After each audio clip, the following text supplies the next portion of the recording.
Tepuk tangan yang meriah buat nasi Indonesia. Masya Allah.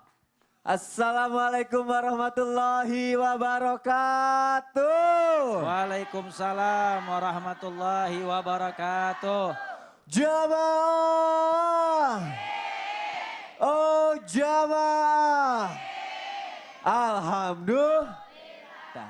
Sebagai umat Rasulullah Shallallahu Alaihi Wasallam, kita wajib mengikuti Rasul dan para sahabatnya untuk menjadi umat dengan generasi predikat terbaik. Ya, apalagi zaman sekarang ini, dimanapun kita berada, di negeri ini, di negeri apa Bu? Yang semangat dong, di negeri apa? Kita wajib menjadi rakyat idola, menyebarkan kebaikan kepada siapapun dan dimanapun kita berada. Setuju? Setuju? Udah kayak lagi orasi ya, keren ya. Balik lagi ke rakyat idola, mau menjadi rakyat idola? Gimana caranya menjadi rakyat idola? Dan bagaimana cara menjadi umat generasi terbaik? Akan kita bahas pagi hari ini sesuai dengan tema kita, rakyat idola. Apa ibu temanya?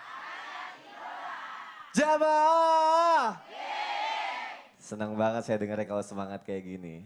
Ya, tepuk tangan dong buat kalian semua. Masya Allah. Sekarang saya mau nanya sama Ustadz Maulana, rakyat idola. Sebenarnya saya sendiri tuh masih bingung rakyat idola itu seperti apa. Ustadz Maulana mohon izin Ustadz. Ya. Ustadz, kan kita terlahir sebagai umat Nabi Muhammad SAW. Umat pilihan. Umat pilihan. Umat akhir zaman. Umat akhir zaman. Umat yang dipimpin oleh sosok Nabi pilihan. Masya Jadi kita Allah. pun termasuk pilihan. Nah berarti kalau kita pilihan, nah ini yang bikin aku bingung nih. Ah. Untuk apa kita hidup di dunia ini? Ya. Terus kelebihan kita sebagai umat Nabi Muhammad SAW itu apa Ustadz? Ya. Mohon penjelasannya ya Ustadz. Iya, makasih banyak. Luar biasa semangatnya tadi Carla. Bagus. Bukannya yang terbaik. Kan saya yang semangat. Nyanyinya maksudnya. Oh nyanyinya. Oh Bapak nyanyi tadi? enggak. Ulang tadi kalimatnya. Kalau bukan yang terbaik. 1, 2, 3. Jika bukan yang terbaik, takkan mungkin diberi kepadamu. Jika bukan yang terbaik. Udah. Tepuk tangan dong. Bagus suaranya ya. Bagus. Kenapa nggak jadi penyanyi aja? Udah Pak. Oh udah ya. Dari kemarin udah Pak. Jamaah. Mohon izin kepada semuanya. Tujuan Allah menciptakan kita adalah untuk jadi apa? Halo? Untuk menjadi untuk jadi yang terbaik. Allah ciptakan sebaik-baik ciptaan. Lalu Allah tugaskan kita untuk jadi pengurus. Wakilnya Allah di bumi ini. Lalu tujuan diciptakannya kita adalah untuk menyembah Allah. Kalau begitu laksanakan ini. Laksanakan ini. Apalagi kita harus semangat. Setelah menjalani ibadah puasa. Betul? Jamaah. Mohon maaf. Kalau begitu apa sih keistimewaan? Kelebihan kita umat Nabi Muhammad Sallallahu Alaihi Wasallam dibandingkan dengan umat-umat sebelumnya. Ternyata ada kelebihannya. Kelebihannya adalah umat Nabi Muhammad Sallallahu Alaihi Wasallam sebenarnya banyak. Saya cuma ambil 3 saja. Karena durasi yang tidak memungkinkan. Yang pertama adalah dimudahkan dalam bentuk pensuciannya. Pensuciannya dimudahkan. Kalau orang-orang terdahulu kalau bersuci dikena najis dihilangkan sebahagian. Kalau kita apa Bu bersucinya? Wudu, tayammum, ya mandi. Alhamdulillah. Kalau persucian kita bersuci dari hadas besar apa Bu? Mandi. Hadas kecil wudu. Kalau tidak ada air tidak bisa mandi, tidak bisa wudu. Tayammum. Dengan mudahnya kita diberikan. Kalau begitu bersyukurlah menjadi umat Nabi besar Muhammad Sallallahu Alaihi Wasallam. Bahkan kita diberi kategori taubat. Ada namanya pertobatan. Sementara bisa jadi mohon maaf saya tidak mau menyinggung umat terdahulu terlalu lama. Karena kita Allah memberikan keistimewaan buat kita luar biasa. Orang yang durhaka itu diperintahkan untuk menghabisi dirinya. Untuk penebusan dosa untuknya. Sementara kita Tidak, cukup bertobat. Sampai-sampai Nabi Adam alaihissalam kakek kita pun melirik kita sebagai umat yang luar biasa. Di mana kita mendapatkan keistimewaan apa? Nabi Adam berbuat dosa dipermalukan. Sementara kita tidak dipermalukan. Nabi Adam berbuat dosa diusir. Kita tidak dinanti untuk masuk kembali ke surga. Nabi Adam alaihissalam berdosa dipisahkan dari keluarganya, pasangannya. Sementara kita tidak. Dulu wanita yang halangan dijauhi. Sementara kita tidak dijauhi. Apalagi orang umat Nabi besar Muhammad SAW diberikan lipat ganda pahala. Amin. Utamanya baru-baru ini kita rasakan ada nikmat bulan suci Ramadan yang berlipat-lipat ganda pahalanya. Apa sampai di situ? Tidak. 70 hari setelah Idul Fitri ada Idul Adha. Jadi tidak akan ada habisnya. Apalagi penceramah. Tidak ada habisnya. Setelah Ramadan halal bihalal. Oh ya. Setelah halal bihalal manasik haji. Wah. Setelah itu tahun baru Islam. Banyak ya Ustaz acaranya. Habis itu maulid. Masya Allah. Setelah itu Isra Mi'raj. Parcel numpuk saat di rumah ya. Jadi gitu. Pantes schedule Ustaz tuh sampai 2 tahun ke depan tuh udah full banget. Udah full. Masya Allah. Makanya cepatlah daftar kalau mau. Tepuk tangan dong untuk Ustaz Maulana. Masya Allah. Karena Kenapa? kalau umat terdahulu dikasih mujizatnya nabi-nabinya yang hanya untuk dirinya. Tapi umat Nabi Muhammad mujizatnya Nabi adalah Al-Quran. Sehingga yang meneruskan dakwah Nabi adalah umatnya. Tidak mesti ada Nabi lagi. Masya Allah. Nabi akhir zaman ya Ustaz. Masya Allah. Jamaah. Sekarang saya mau nanya lagi nih sama Ustadz Cecep. Ustadz Baik. Cecep. Siap. Oh ya. Ini masalah rakyat Indonesia harus semangat. Semangat ya Ustadz. Iya dong. Tepuk tangan dong. Ustadz Kita kan. membuat rakyat Indonesia semua ke surga. Nah, amin ya Allah, amin. Tapi, ada tapinya. Abi. Kenapa zaman sekarang umat banyak yang terpecah belah? Nah, Bahkan ada hadisnya katanya nanti umat muslim bagaikan buih di lautan. kok tahu? Iya, kalau di lautan buih. Kalau di pohon apa? Buah. Tepuk tangan dulu dong. Tadi, Saya yakin itu nyusunya 3 hari. iya, tadi saya mau ke sini cuma saya takut durhaka buahnya. Ustadz kan, balik lagi ke topik. Ustadz, kenapa Ya. banyak terjadi perpecahan akhir-akhir ini dan apa saja penyebabnya Ustadz? Kita Baik. semua mohon penjelasannya ya Ustadz. Ya. Silakan Ustadz. Assalamualaikum warahmatullahi wabarakatuh. A'udzu billahi minasyaitonir rajim. Bismillahirrahmanirrahim. Qad aflaha man tazakka wa dzakara isma rabbih fa shalla. Bal tu'siruna al-hayata dunya wal akhiratu khairu wa abqa. Sungguh beruntung orang yang mensucikan dirinya, banyak menyebut nama Tuhannya, lalu dia sholat. Tapi kau, hai orang-orang yang ingkar, lebih memilih kehidupan dunia, padahal kehidupan akhirat lebih baik dan lebih kekal. Ini yang memecahkan adalah kita terfokus kepada masalah dunia. Kesukuan, golongan, dunia, ini yang memecahkan kita. Burung camar yang ada di pantai saling patuk. Satu camar buta dipatuk oleh temannya. Kenapa? Berebut ikan kecil. Tapi lihat elang yang ada di angkasa. Dia tidak berantem dengan sesama elang. Karena di ketinggian. Buat apa berebut seekor ikan kalau bisa melihat jutaan ikan yang siap dipilih. Ketinggian dan kemuliaan inilah. Berbicara tentang perpecahan, pertengkaran. Saya rasakan sendiri. Odong-odong episode selanjutnya. Saya sudah ceritakan dalam kisah yang lalu. Bahwa saya penarik beca, anak saya sakit, psoriasis. Kelainan sel darah putih. Sampai dia mengatakan, ya jagain mama. Kalau mungkin Yara udah nggak bisa lama. Kamu jangan ngomong gitu sayang. Sampai istri saya mengusulkan dia kerja jadi tenaga kerja wanita, tapi saya larang. Apa yang terjadi saudara-saudara? Yang terjadi adalah kata saya, sabar mas, sebentar lagi ada solusi. Telepon dari kakak, Cep, besok rapat keluarga.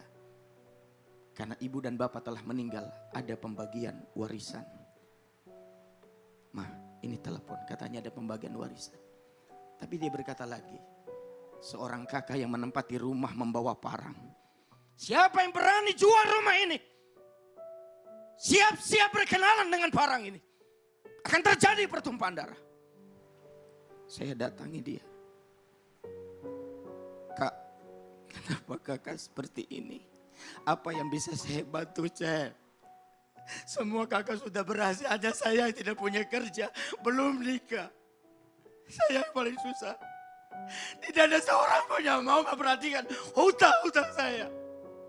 Kak, kalau kakak gak mau tanda tangan, semua tidak dapat uang, tidak ada solusi. Berapa hutang kakak? Ambil dari jatah saya. Kalau nggak cukup dari jatah saya akan pinjam sama orang supaya hutang kakak bisa berhasil. Akhirnya dia mau tanda tangan, selesai tanda tangan, semua berhasil. Kakak mengatakan, Cep, kenapa dia mau tanda tangan? Allah memberikan petunjuk. Tapi setelah tahu dari yang bersangkutan apa yang terjadi, Cep, tadi dengar katanya karena Cecep kasih bagian Cecep sama kakek, dia mau tanda tangan. Izinkan saya ngasih kebaikan buat Cecep. Masing-masing kakak saya ngasih kebaikan seikhlasnya. Saya anak 11 dari 11 bersaudara. Bahkan kakak yang bermasalah pun datang. Saya nggak bisa terima ini, Cep. Izinkan saya berbuat baik. Ini saya balikin lagi. Setelah dikumpulkan jatah saya lebih besar dari semua. Akibat kebaikan semua selesai. Karena menebarkan cinta. Jangan ada perpecahan di antara kita. Masya Allah. Jadi kayak ada yang ngikutin saya tadi. Jadi boleh lebih spesifik lagi, aku masih agak kurang paham nih Ustadz. Yang menjadi penyebab terjadinya perpecahan antar umat Ya, Islam. jadi Bukan karena warisan itu kan? Iya, jadi kakak ini nggak mau tanda tangan, kan semua harus tanda Ah, tangan. jadi semuanya jadi pecah tuh. Ya, masalahnya adalah karena bagiannya tidak bisa melunasi hutang. Gitu. Ya, akhirnya bagian saya rela kasihkan. Tapi di akhirnya justru semua pada ngasih. Oh gitu. Dan termasuk yang saya kasihin dikasihin lagi. Jadi jatah saya jadi lebih besar. Kalau saya kekeh tidak ada solusi. Jadi pengorbanan lah yang akan menyelesaikan perpecahan apapun masalahnya. Masya Allah, tepuk tangan dong untuk Ustadz Cecep. Jazakallah khair Ustadz. Jamaah. Saya lagi excited banget hari ini karena jamaah pada semangat. Kalau gitu saya mau tanya-tanya jamaah dulu. Yang mana ya? Siapa yang suruh tunjuk tangan? Nggak ada, GR. Saya mau tanya sama ibu ini dulu deh. Ibu, saya tanya-tanya. Boleh pinjem mic nggak ya? Ustadz maaf Ustadz. Ibu, saya mau nanya Bu. Ibu dari mana Bu? Dari Purwokerto. Oh dari Purwokerto. Bu, saya itu banyak yang idolain Bu. Iya. Iya. Termasuk saya. Termasuk Ibu ya? Iya. Dari berjuta-juta rakyat Indonesia Bu. Bisa dibilang Bu, ya 2-3 orang lah ngidolain saya. Banyak, banyak. Banyak ya lumayan ya. Kan ganteng. Masya Allah. Nah pertanyaannya Bu, kalau Ibu yang diidolain orang, apa yang Ibu rasain? Wow, bangga banget gitu loh. Wah, bangga banget Bangga gitu. dong, diidolakan bangga. Oh gitu ya, kalau diidolakan bangga ya. Nah ini kan temanya kan rakyat idola ya. Ini tepat nih dengan hari lahir Pancasila. Ada yang mau disampaikan nggak Bu ke masyarakat Indonesia, ke keluarga kita Insya semuanya? Allah ada. Apa Bu? Berketepatan dengan hari lahirnya Pancasila, Ya. saya mengharapkan banget, bukan hanya saya rasa seluruh masyarakat Indonesia juga, supaya Indonesia itu tidak rusuh, tidak ada kerusuhan, tidak ada pertumpahan darah, damai selalu gitu kan. Jadi adem, masyarakatnya enakan. Masya Kalau Allah. bersatu gitu, Masya tidak ada Allah. pertumpahan darah. Masya Allah, tepuk tangan dong buat Ibu. Satu lagi Bu, pernah nggak sih Bu Ibu ngerasa bermanfaat buat orang lain? Insya Allah ada. Ada, karena hal apa biasanya Bu?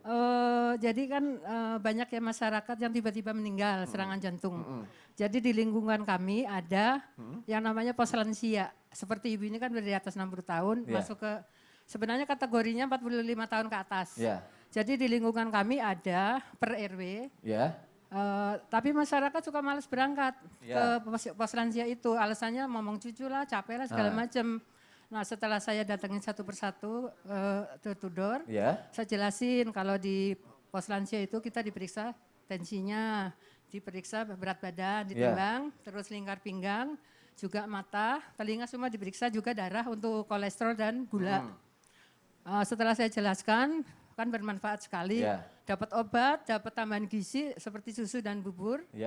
Itu gratis semua. Oh, Masya Allah. Akhirnya sekarang masyarakat pada datang Pada berbondong-bondong. datang semua. Karena awalnya mereka takutnya itu ini padahal ternyata Ada takut, bermanfaat ada yang banget takut, ya. ada yang takut bayar juga karena kan ada dokternya di situ. Dokternya bukan hanya satu, kadang sampai 5 tuh. Masya Allah, semoga kita semua sebagai rakyat Indonesia bisa mengikuti apa yang Ibu lakukan ya. Amin, Toleransi amin. kepada sesama, Iya. tenggang rasa, juga sopan santun dan saling menghargai ya Bu. amin. Masya Allah, terima kasih ya Bu ya. kasih, Terima kasih untuk waktunya Bu, terima kasih banyak.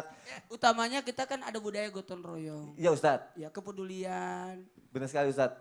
Gotong royong itu wajib ya untuk sesama, jadi saling peduli kepada masyarakat, jadi saling ketemu, saling membantu ya Ya Ustadz. di kampung itu rumah masih diangkat loh. Digotong. Kalau pindah rumah, rumahnya yang diangkat. Di daerah saya begitu. Masa? Iya, di Makassar rumah kalau pindah rumah orang, memang rumahnya yang diangkat. Patungan orang angkat itu rumah. Satu rumah. Pantesan kuat-kuat semua ya Ustadz ya.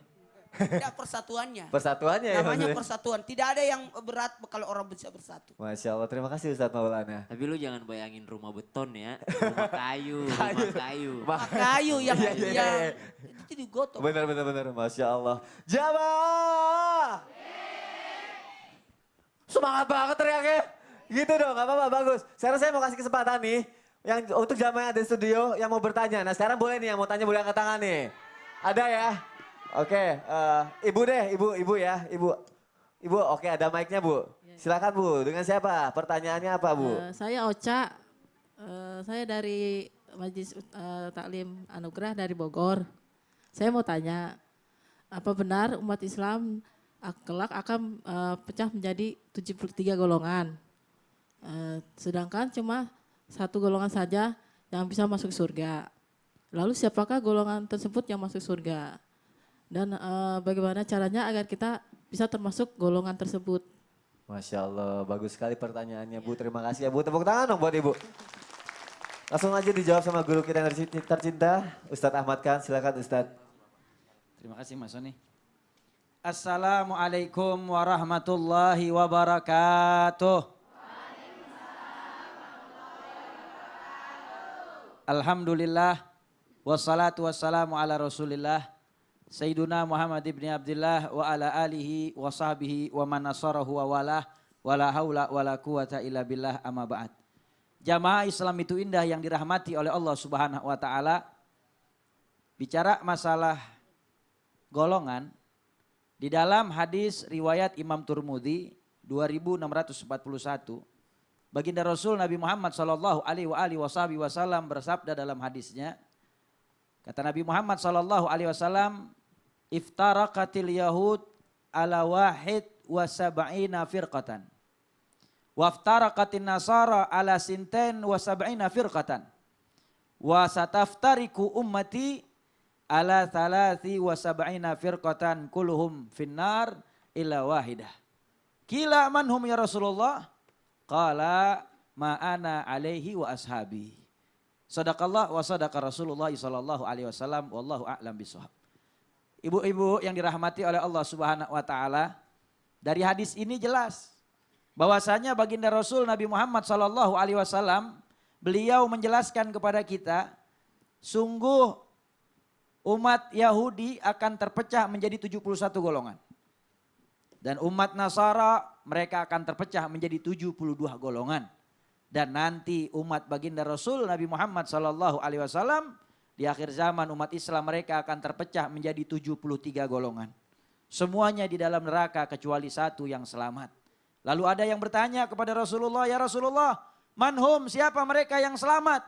Siapa mereka golongan yang mendapatkan surganya Allah Subhanahu wa taala? Lalu kata baginda Rasul Nabi Muhammad sallallahu alaihi wasallam, ma'ana alaihi wa ashabi, mereka adalah golongan umat, kelompok, orang-orang yang mereka berjalan mengikuti apa yang aku ajarkan kepada mereka dan juga para sahabat-sahabatku, kata baginda Rasul Nabi Muhammad sallallahu alaihi wasallam. Jelas dari hadis ini siapa mereka? Orang yang mengikuti daripada sunnah baginda Rasul Nabi Muhammad sallallahu alaihi wasallam. Karena kalau bicara masalah golongan, golongan ini macam-macam. aliran beda-beda. Bu, aliran model. Ada aliran ini dan itu. Bahkan ada aliran yang mematikan. Aliran listrik. Kalau kesetrum. Iya. Hati-hati ya Bu ya. Dan setiap golongan di dalam Al-Quran Allah Subhanahu wa ta'ala jelaskan kullu hizbim bima ladaihim farihun. Sesungguhnya setiap golongan itu mereka akan saling membangga-banggakan golongan mereka sendiri. Tetapi ingat, baginda Rasul Nabi Muhammad SAW ajarkan kita untuk mengikuti apa yang diajarkan oleh baginda Rasul Nabi Muhammad dan apa yang diajarkan oleh para sahabat-sahabat baginda Rasul Nabi Muhammad SAW. Karena kalau kita perhatikan banyak orang-orang sekarang ini yang mereka tidak mau mengikuti Nabi Muhammad. Mereka cinta kepada Allah Subhanahu wa taala, mereka cinta dan mengikuti Allah Subhanahu wa taala, tapi mereka tidak mau cinta dan mengikuti Nabi Muhammad. Hati-hati. Taatnya kita kepada Allah kalau tidak taat kepada Nabi Muhammad, maka taatnya kita kepada Allah ditolak oleh Allah Subhanahu wa taala. Dan Nabi sudah berikan pesan kepada kita, alaikum bisunnati wa sunnata khulafa'ir rasyidina al-mahdiyina min ba'di. Addu 'alaiha binawajidi. Kata Rasulullah SAW, hendaklah kalian mengikuti sunnah-sunnahku, kata Nabi Muhammad. Dan sunnah-sunnah para khulafa'ur rasyidin, para sahabat-sahabat sebelumku. Yang mereka diberi petunjuk oleh Allah Subhanahu wa ta'ala. Gigit dan genggam itu dengan gigi geraham kita. Maknanya apa? Jangan keluar daripada Al-Quran dan hadis baginda Rasul Nabi Muhammad SAW. Karena masadirul Islam, bahwa rujukan Islam itu yang pertama Al-Quran, lalu kemudian adalah hadis baginda Rasul Nabi Muhammad, lalu kemudian ijma dan kiasnya ulama. Maka ikuti apa yang diajarkan Rasulullah, yang dibawa para sahabat baginda Rasul Nabi Muhammad, terus kepada para tabi'in menyampaikan kepada para tabi'in, sampai kepada ulama-ulama salaf, sampai kepada ulama khalaf, dan sampai kepada kita, semua bersumber dari Nabi Muhammad SAW. Dan itu cara untuk kita supaya bisa masuk ke dalam surga. Iya, biar jadi orang yang selamat masuk ke surga. Masya Allah, jazakallah khair. Ustaz. Terima kasih. Jamaah! Jamaah yang ada di rumah, kita akan lanjutkan lagi tausiah kita. Nanti Ustadz Ahmad kan akan kembali tausiah, Ustadz Maulana juga, Ustadz Cecep juga. Dan nanti juga akan ada murotal Al-Quran dari Ustadz Syam. Jadi jamaah yang dimuliakan Allah, jangan kemana-mana, tetap di Islam itu indah. Sekarang kita saksikan dulu penampilan dari Nas Indonesia. Silakan Nas!